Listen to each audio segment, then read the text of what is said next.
Hello class 9। चलिए हम लोग फिर से डेमोक्रेटिक राइट्स चैप्टर आगे पढ़ते हैं और देखते हैं कि व्हाट आर राइट्स या हमारे अधिकार क्या हैं। Rights are claim of a person over other fellow beings, over the society and over the government. अधिकार जो हैं एक तरह की क्लेम होती है किसी व्यक्ति की अपने साथी नागरिकों के ऊपर, अपने समाज के ऊपर और अपनी सरकार के ऊपर।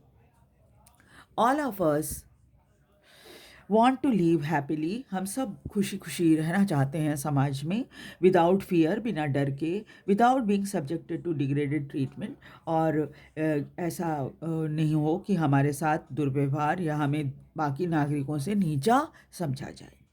For this, we expect others to behave in such a way that does not harm us or hurt us. और इसलिए हम ये उम्मीद करते हैं साथी नागरिकों से कि कोई ऐसा व्यवहार उनका ना हो कि जिससे मुझे किसी तरह की हानि पहुँचे या किसी तरह की तकलीफ हो।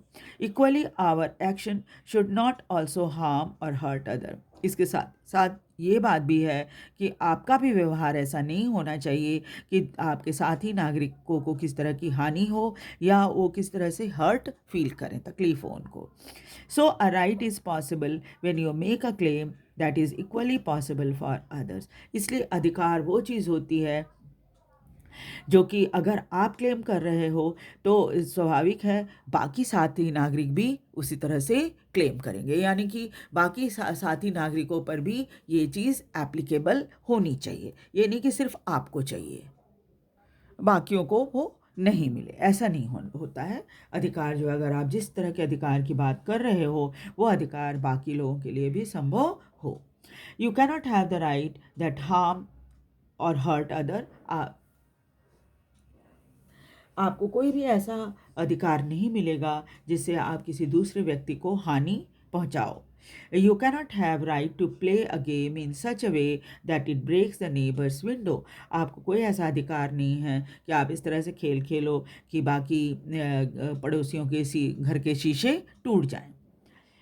The Serb in Yugoslavia could not have claimed the whole country for themselves. अब याद करो जो सर्बिया की कहानी हमने पढ़ी थी कोसोवो की, उसमें क्या था, सर्ब जो थे वो ये मांग कर रहे थे कि भाई हमें पूरे देश पर हमारा दबदबा होना चाहिए यूगोस्लाविया पे, जबकि जो अल्बानियन है वो भी यूगोस्लाविया के उतने ही नागरिक हैं जितने सर्ब्स हैं।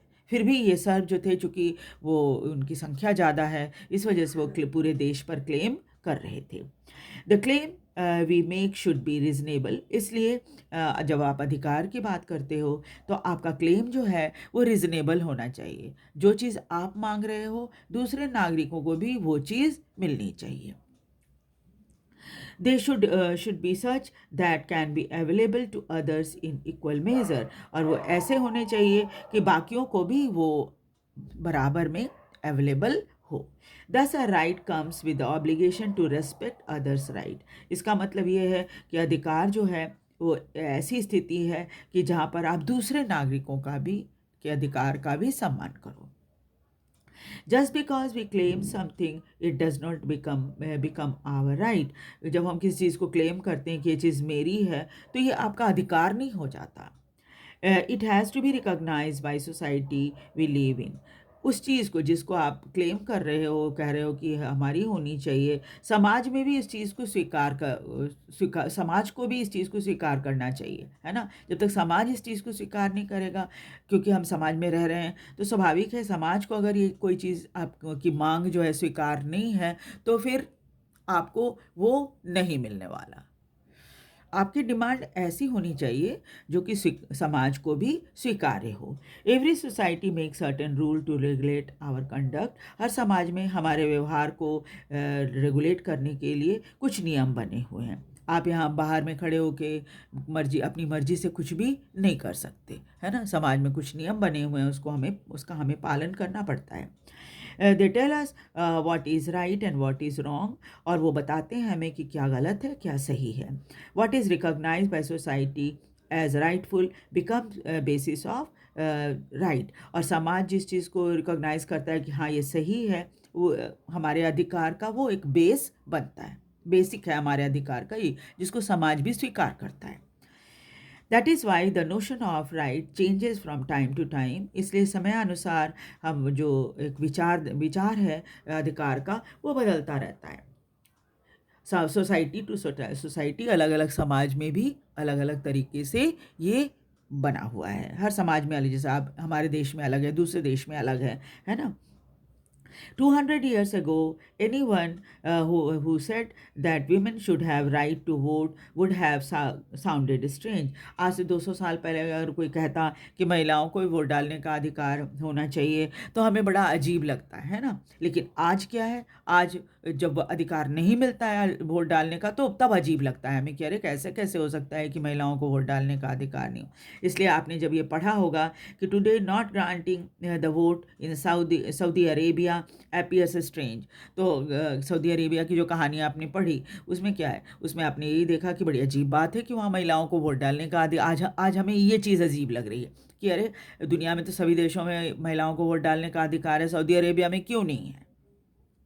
तो ये हमें अजीब लगता है। इसलिए समयानुसार अधिकार भी बदलते रहते हैं। अधिकार का भाव जो होता है कि किस मकसद से अधिकार बनाए गए हैं, ये देखकर भी कुछ चेंजेस किए जाते हैं।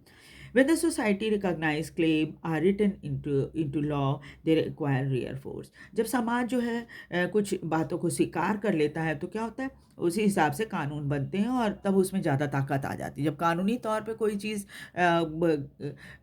अवेलेबल होती है तो वो ज़्यादा उसमें ताकत होती है। Otherwise they remain merely as natural and moral right. और अगर आप उसका कानून नहीं बनाओगे, कानूनी तौर पे वो समाज पर अगर लागू नहीं होगा तो फिर आपकी मर्जी हो जाएगी, है ना। आपका नैतिक अधिकार होगा कि भाई आप करो या ना करो, आपकी मर्जी है। जैसे हम कहते हैं ना झूठ नहीं बोलना चाहिए, तो ये हमारा कोई कानूनी अधिकार तो है नहीं किसी व्यक्ति के ऊपर कि भाई तुम झूठ क्यों बोल रहे हो। तो ये नैतिक अधिकार है हमारा कि हम माने या हम करें या झूठ बोलें ना बोलें, है ना। तो इस तरह से क्या है कि अगर कानून नहीं बनेगा तो फिर क्या होगा कि वो एक मॉरल राइट हो जाएगा लोगों का कि हम ये करना चाहते हैं, हम नहीं करना चाहते। इसलिए कानून से बनाने पर क्या होता है, ताकत आ जाती है उसमें। The prisoner in Guantanamo Bay has a moral claim not to be tortured or humiliated. जैसे Guantanamo Bay की कहानी हम पढ़ी थी, वहाँ पर जो कैदी थे वो सिर्फ मॉरली क्लेम कर सकते थे कि भाई हमारे ऊपर अत्याचार नहीं करो। But they could not to go to anyone to enforce this claim. वो किसी के पास जा ही नहीं सकते थे अपने इस अधिकार को मांगने के लिए कि भाई हमें क्यों टॉर्चर कर रहे हो। Anyone to enforce this claim, when law recognize some claim, they become enforceable. और जब वो कानून बन जाता है तब आप उसे लागू कर सकते हो। We can then demand their application. और जब कानून बन जाता है तो हम कहेंगे भाई इसे कानून बना है तो इसे लागू करो, है ना। वेन फेलो सिटीजन और the government do not respect these right, we call it violation और इन्फ्रिंजमेंट ऑफ आवर राइट। और जब कोई भी साथी नागरिक जो है इस कानून को तोड़ता है, जो कानून बना हुआ है, या सरकार इसका रेस्पेक्ट नहीं करती, तो क्या होता है, तब हम कहते हैं कि भाई हमारे अधिकारों को तोड़ा गया है। In such circumstances citizen can approach courts to protect their right. तो ऐसी सिचुएशन में नागरिक जो है अदालत में जा सकते हैं अपने अधिकारों को बचाने के लिए। So if we want to call any claim a right, अगर हम चाहते हैं कि कोई क्लेम हमारी अधिकार हो, it has to have 3 quality. तो उसमें 3 क्वालिटी होनी जरूरी है। राइट आर रिजनेबल, जो डिमांड आप कर रहे हो वो रिजनेबल होना चाहिए। Claims of person recognize by society, और जो चीज़ आप क्लेम कर रहे हो समाज उसे रिकॉग्नाइज करता हो। एंड सैंक्शन बाय लॉ, और फिर कानून में भी उसके साथ हो, तभी हो सकता है। जैसे आप किसी अड़ोसी पड़ोसी घर में जाकर चोरी नहीं कर सकते, है ना। अगर चोरी करोगे तो क्या होगा, ये आपके अधिकार, उस व्यक्ति के अधिकार को आप तोड़ोगे, और फिर वो व्यक्ति जाएगा अदालत में, और फिर कई कानून बने हुए हैं कि भाई इनको सज़ा मिलनी चाहिए, है ना। चोरी करने के इस पे चोरी करने के का जो आपके ऊपर ब्लेम लगाया गया है उसके विरुद्ध में आप फिर कुछ नहीं बोल पाओगे, है ना, क्योंकि वो कहेगा भाई हमारे सामने चोरी की है, सबूत लेकर आएगा, है ना, और तब साबित हो जाएगा कि आपने चोरी की है तो आपको सज़ा मिलेगी, है ना। तो इस तरह से क्या है कि ये तीनों चीज़ें होनी चाहिए। राइट जो है रिजनेबल होना चाहिए और समाज द्वारा स्वीकार होना चाहिए, और साथ ही साथ उसके लिए कानून भी होना चाहिए। Why do we need right in democracy? क्यों हमें एक प्रजातंत्र में अधिकार की ज़रूरत पड़ती है? Rights are necessary for very sustenance of democracy. Democracy को जिंदा रखने के लिए बहुत ज़रूरी है कि आपको अधिकार हो। In a democracy every citizen has to have right to vote. जैसे डेमोक्रेसी में, प्रजातंत्र में सभी को वोट डालने का अधिकार होता है। The right to be elected to government, और right to be elected to government, और सरकार जो बनाने में अगर वो नेता बनना चाहते हैं तो भाई नेता बन सकते हैं, वोट एक नागरिक के रूप में वोट डाल सकते हैं। सभी चीज़ों का अधिकार उनको मिलना चाहिए। For democratic election to take place, जब डेमोक्रेटिक इलेक्शन होता है, it is necessary that citizen should have the right to express their opinion. जब डेमोक्रेटिक इलेक्शन में नागरिकों को अपने विचारों को व्यक्त करने का अधिकार है, मिलता है। फॉर्म पॉलिटिकल पार्टीज़, वो पॉलिटिकल पार्टीज़ बना सकते हैं। Take part in political activity, और हर तरह की पॉलिटिकल एक्टिविटी में भी पार्टिसिपेट कर सकते हैं। Rights also perform a very special role in democracy. अधिकारों का बहुत इंपॉर्टेंट रोल होता है डेमोक्रेसी में। Rights protect minority from the operation of majority, क्योंकि अधिकार जो होते हैं, जिनकी संख्या कम है उनको माइनॉरिटी कहा जाता है, जो ज़्यादा संख्या में होते हैं उनको मेजॉरिटी कहा जाता है। तो माइनॉरिटी जिनकी संख्या कम है, तो मेजॉरिटी जो है उसके ऊपर दबदबा ना करते रहें। ये नहीं कि हम संख्या में ज़्यादा हैं तो भाई हमें तुम्हें हमारी बात माननी पड़ेगी, ऐसा न करें वो। They ensure that the majority cannot do whatever it likes. ये जो अधिकार होते हैं हमें ये ताकत देते हैं कि मेजॉरिटी अपनी मर्जी नहीं चला सकते हैं हमारे ऊपर। Rights are guarantee which can be use when things go wrong. Right जो है एक तरह की गारंटी होती है कि उसका इस्तेमाल आप तब कर सकते हो जो बातें बिगड़ रही हों, खराब गलत हो रही हों। Things may go wrong when some citizen may wish to take away the right of others. बातें उस समय ज़्यादा खराब हो जाती हैं जब कुछ लोग जो होते हैं वो दूसरों के अधिकारों को छीनने की कोशिश करते हैं। This usually happen when those in majority want to dominate those in minority. ऐसा तब होता है जब मेजॉरिटी में जो लोग होते हैं, जिनकी संख्या ज़्यादा है, वो कम संख्या वालों के ऊपर अपना दबदबा बनाने की कोशिश करते हैं। The government should protect the citizens right in such A situation. तब सरकार का क्या काम होता है? और नागरिकों के अधिकारों को बचाने का काम। But sometime elected government may not protect or may even attack the right of their own citizen. लेकिन कभी कभी क्या होता है कि इलेक्टेड सरकार भी क्या करती है, अपने नागरिकों के अधिकारों की सुरक्षा नहीं करती, यहाँ तक कि अटैक भी कर देती है। जैसे कोसोवो की कहानी जो आपने पढ़ी थी यूगोस्लाविया की, उसमें यही बात हुई थी कि उनके इलेक्टेड गवर्नमेंट ने भी सैनिक भेजा और भेजकर अल्बानियन लोगों के ऊपर हमला करवाया। That is why some rights need to be placed higher than the government. यही कारण है कि कुछ अधिकार ऐसे हैं जिसे सरकार से भी ऊंचा माना गया है। So that the government cannot violate them. ऐसा इसलिए किया गया है ताकि सरकार इन कानूनों को न तोड़ सके।